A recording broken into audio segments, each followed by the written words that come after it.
Halo, selamat pagi semua people yang ada di Zoom maupun yang ada di Instagram. Selamat datang lagi di salah satu program dari Era Sekuritas Indonesia yaitu Morning Topic atau biasa yang kita singkat MSP. Silakan semua people ya. Saya Ilham sebagai Technical Analyst di Era Sekuritas Indonesia. Kurang lebih dalam 15 hingga 20 menit ke depan saya akan memaparkan topik hari ini. Biar saya tahu dan mungkin makin seru nih untuk topiknya dan Q&A hari ini. Ketik MSCI di kolom chat sekarang sampai saya share materinya hari ini. Jadi untuk pengumuman MSCI sedikit ya, mungkin ada sebagian dari semua people sudah tahu ya informasinya bahwa evaluasinya diperpanjang nih sampai kurang lebih November ya. Nah, jadi itu intinya kalau dianalogikan MSCI itu seperti ini antara Indo dan MSCI ini punya hubungan, terus mereka putus nih. Nah, si Indo ini kayak melakukan kesalahan bohong. Nah, mau minta maaf lah ke MSCI. Maafin saya ya, gitu. Bisa nggak kita balikan? Nah, si MSCI ini bilang gini, bisa sih, cuman kayaknya nggak sekarang karena saya perlu evaluasi kamu dulu gitu. Apakah kamu benar-benar sudah transparan? Apakah kamu benar-benar sudah jujur kepada saya mengenai transparansi, kemudian evaluasi free float dan sebagainya macamnya. Kalau udah semuanya terevaluasi dengan baik dan ada perkembangan lebih lanjut dan positif, mungkin ada potensi lagi kita balikan ya, kurang lebih seperti itu ya. Jadi intinya marketnya saya memproyeksikan masih berjalan volatile ya. Dan kalau misalnya semua people lihat IHSG atau composite di depan layar, untuk rentang pergerakannya masih sama ya, kurang lebih di area-area psikologisnya di area 6.000 dan resistennya di 6.216.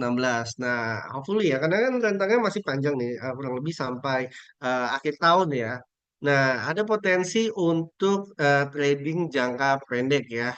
Jadi kita memanfaatkan volatilitas jangka pendeknya.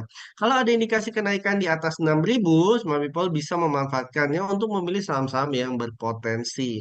Nah, hari ini ada tiga pilihan saham yaitu Bufa, Bumi, dan juga Inet. Kita akan bahas mengenai Bufa terlebih dahulu. Kemarin Bufa naik atau closing signifikan ya sebesar 8,77% nih. Untuk yang belum entry, smart people bisa memperhatikan yang agak sedikit konservatif untuk entry buy-nya di area 880. TP pertamanya di 985, potensi upside kurang lebih 11,9%-an. Dan TP2 di 1025, potensi upside sekitar 16%. Jangan lupa untuk level stop loss-nya di 810. Karena kan kalau kita lihat saham Bufa sendiri indikator MA10-nya sudah golden cross nih terhadap MA20. Jadi ada potensi melanjutkan kenaikannya. Nah, bagi semua people yang sudah memiliki saham Bufa bisa di hold terlebih dahulu dan TP-nya sesuai dengan TP yang saya proyeksikan ya 985 atau 1025 ya. Ini TP optimalnya. Tapi kalau menurut semua people, kayaknya Bufa saya sudah cukup, bisa nggak di TP Mas Ilham? Jawabannya bisa. Nextnya ada saham Bumi. Nah, ini semua people yang kemarin bertanya mengenai saham Bumi. Kalau kemarin saya lihat ternyata saham Bumi ini kemarin menyentuh low-nya di 61,8%, yang mana itu merupakan Fibonacci retracement di golden ratio.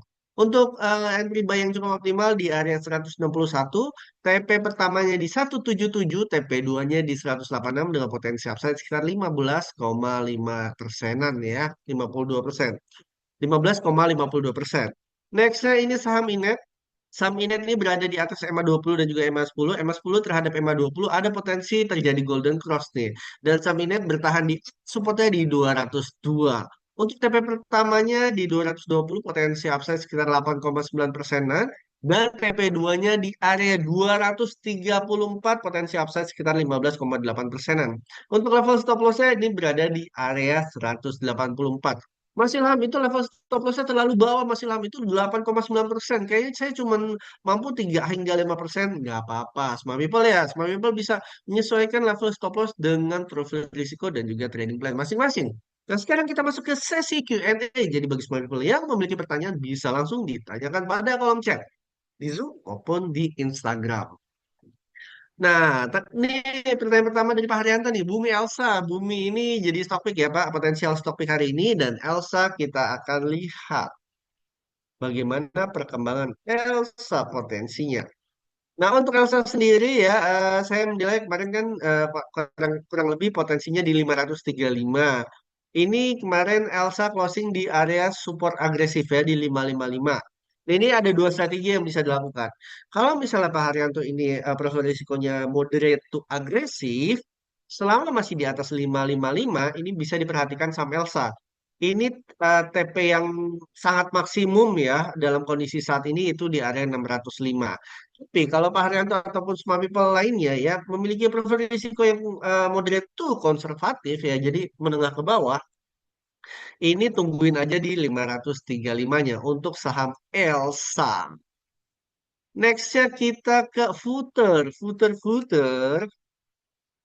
Ini Futura Energi kita akan lihat. Wow, secara tren ini masih cenderung bearish ya Bu ya.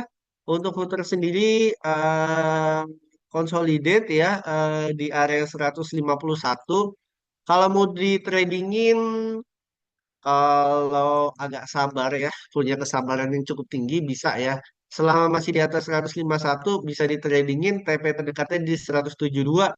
Tapi level stop loss-nya di area, sorry, kurang lebih di area 144 dekat ya. Kenapa dekat Mas Ilham? Nggak jauh karena memang saham-saham yang di bawah 500 ini sekali sekali naik sekali satu tick gitu ya. Presentasenya ini cukup besar. Jadi kurang lebih area 144 merupakan area stop loss dari FUTR atau footer ya kalau misalnya saya bilang.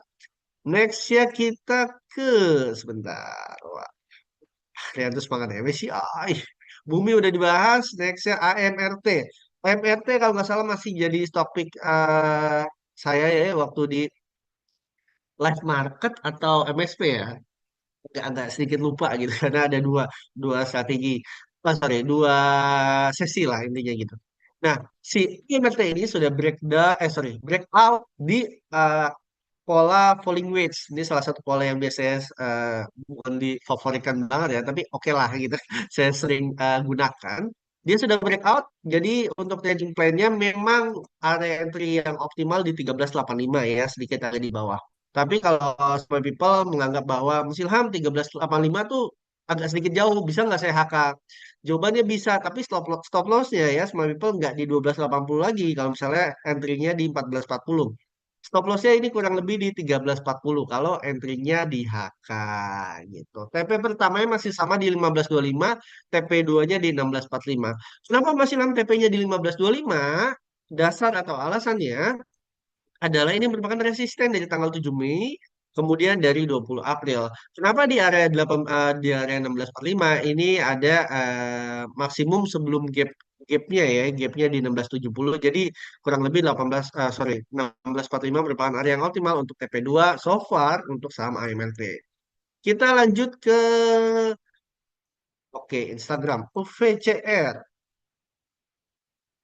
Oke, OVCR kalau dilihat ini habis level supportnya boom, dia langsung spike ya. OVCR ini support terdekatnya itu berada di 182.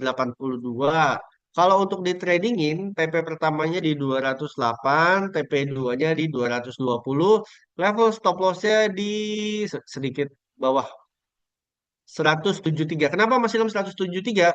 Karena ini tuh area, sorry. Karena ini tuh MA 60-nya kan di 178. Ini di bawah MA 60. Ini udah paling paling bawah banget lah ibaratnya kalau untuk saat ini ya untuk VCR. Kalau misalnya di bawah 173 skip aja dulu, tapi kalau masih di atas 182, apakah bisa masuk sekarang? Kalau saya sarankan tunggu koreksi dulu ya di area 182. Kalau ada indikasi kenaikan di atas 100 di area 182 bisa diambil. Sorry, TP pertamanya bukan di 208. TP pertama kalau ambil di 182, ini di 196, TP 2-nya di 208, TP 3-nya di 220 untuk UVCR. Nextnya kita ke Pepre.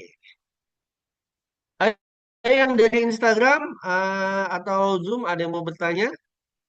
Pepre sebentar. Pepre ini ya, Pepre ini dia breakout breakout nanggung ya, small people.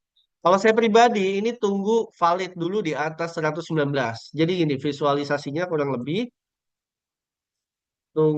tunggu di breakout di gimana sih? Ya, dia breakout dulu. Terus ke resistennya 143 ada potensi koreksi dari 143 ke 119.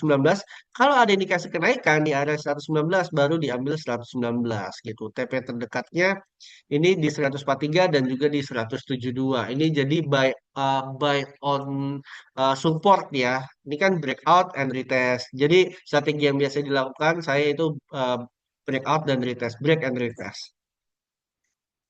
Kemudian Telkom, kita akan ke Telkom.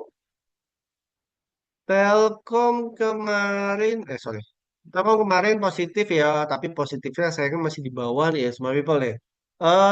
Ini bagi Smart People yang moderate to agresif bisa diambil ya di 2500 hingga 2550, TP terdekatnya di 2680, TP2-nya di area 2800. Ini bagi Smart People yang moderate to agresif, tapi kalau yang konservatif skip dulu. Kenapa skip Mas Ilham? Karena ini secara tren ini masih bearish ya, masih cenderung bearish dan kalau benar-benar positif ya kurang lebih harus di atas 3000 dulu lah gitu. Tapi kalau misalnya untuk trading day trade atau ya di bawah seminggu profil risikonya moderate itu agresif bisa diambil untuk saham Telkom. Stop loss tadi area 2400. Nextnya kita ke Bremes ya, Bremes atau BRMS, bentar.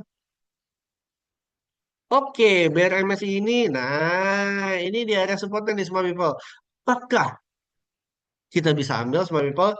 Jadi gini, kalau bagi untuk tim HK ya atau hajar kanan atau hajar ketika opening ya HO ya hajar HKO ya hajar ketika opening ini masih bisa selama masih di atas 610. Tapi kalau untuk HKO atau HK ini stop lossnya di area 590 ya semua people. Dan TP terdekatnya ini di area 675, TP2-nya di 710 untuk BRMS. Tapi kalau sedikit konservatif nih, smart people, ini tungguin di area 590 aja untuk BRMS sendiri. Karena kurang lebih area 590 itu area in between ya, 50% dan 61,8% dari Fibonacci retracement. Jadi ada dua strategi dan dua profil risiko. Bagi smart people yang memiliki profil risiko moderate to agresif, kalau misalnya mau HK ataupun HKO, harga ketika opening, itu bisa, tapi stop lossnya di area 590. Tapi kalau bagi small people yang moderate to konservatif, bisa entry atau tungguin di area 590-nya. Untuk TP1 dan TP2 masih sama. TP1-nya di 675, potensial TP2-nya di 710. Hmm. Oke. Kita ke CTTH. Oke, CTTH ini masih cenderung konsolidasi. eh, So far ini kalau untuk trading saya belum ya untuk CTTH ya. Kalau tapi bagi semua people yang believe untuk saham CTTH, ini tungguin aja di 134, tektokan aja sih. TP-nya di 156. Kalau tembus di 156 tungguin sorry TP keduanya di 175 gitu. Tapi so far untuk entry yang optimal ini moderate to agresif ini di area 134. Saya tidak menyarankan bagi small people yang moderate to konservatif jadi menengah ke bawah untuk trading saham yang seperti ini karakteristiknya. Tuh, sekali naik berapa persen? 16%. Iya, kalau ke atas. Kalau misalnya ke bawah tuh minus 6%, kemudian ini bisa minus 14%. Nah, itu. Jadi tidak hanya modal yang harus dimiliki, tapi mental dan juga iman serta kesabaran untuk trading saham-saham yang karakternya seperti ini. Next question. Oke, Bumi hari ini ya Pak Lingling atau Bu Lingling untuk topiknya. Kita ke perbankan. Bagaimana dengan perbankan, Mas Ilham? Oke, perbankan ini dia breakout sih dari channel patternnya ya. Saya pribadi masih cenderung tunggu retrace dulu, retrace atau tunggu ada potensi koreksi di area 5825 hingga 6K lah, hingga 6000 nih. Perhatiin dulu, kalau misalnya mau ambil atau averaging down, tunggu dia potensi koreksi dulu di area 5825 hingga 6000 gitu untuk BBCA. Nextnya BBRI. BBRI ini, nah ini berbeda ya dengan BBCA. Untuk BBRI, Menariknya adalah BBRI ini bertahan ya kemarin positif 1,39%. Kalau misalnya mau ambil ini bisa ya untuk BBRI atau averaging down. Stop lossnya di 2750, TP terdekatnya ini di 3130, TP 2-nya ini di 3320 untuk saham BBRI. Tapi kalau misalnya saham BBRI terkoreksi dan di bawah 2750, better skip dulu ya untuk BBRI-nya. Karena 2750 kalau saya lihat ini kurang lebih, nah ini dia, golden ratio-nya ini 2760, 2750 untuk BBRI. Nah, smart people ya sedikit lagi market akan buka. Terima kasih atas semua pertanyaannya ya. Hari ini ada Bufa, Bumi, dan juga BBRI. Smart People Morning Topic diadakan hari Senin hingga Jumat pukul 8.30 waktu Indonesia Barat sampai selesai. Perlu diketahui selain saham, Smart People bisa trading waran terstruktur ya. Ada yang bertanya ya, pertanyaan general, apakah ketika kita membeli waran terstruktur harus membeli induknya juga? Jawabannya tidak ya, Smart People. Untuk explore lebih lanjut di waranindonesia.co.id atau di aplikasi RHB Smart ID. Selain itu, Smart People masih bisa terus menikmati fitur unggulan kami yaitu Arrow ya di aplikasi RH Smart ID untuk membantu mempermudah dalam membuat trading plan. Sekali lagi terima kasih atas partisipasinya. Semoga informasi yang kami sajikan dapat bermanfaat dan bisa menambah pengalaman trading serta investasi bagi smart people semuanya. Ingin mengetahui informasi menarik lainnya soal saham? Tunggu episodenya selanjutnya hanya di RHB Sekuritas Indonesia. RHB Smart ID, easy, quick, smart.